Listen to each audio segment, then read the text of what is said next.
Hey everybody, for all you Chrysler lovers out there, this is one of our big block Chryslers. This happens to be a 440 stroked out to 500 cubic inches. Tell you, one of the things that separates us from a lot of these builders, you know, you see these Chryslers online, most of these guys are still putting flat tappet cams in them.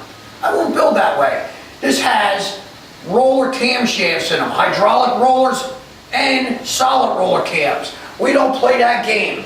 And then this one's got a forged eagle rotating assembly in it. It's got a forged steel crank in it, an H-beam rod, and a forged piston. Awesome stuff in this thing, man. And I use ARP bolts to finish it off. Again, we use our Edelbrock heads. We change all the springs and seals on every one of our heads. Make sure we have the proper spring pressures to affiliate with the cam that we're using.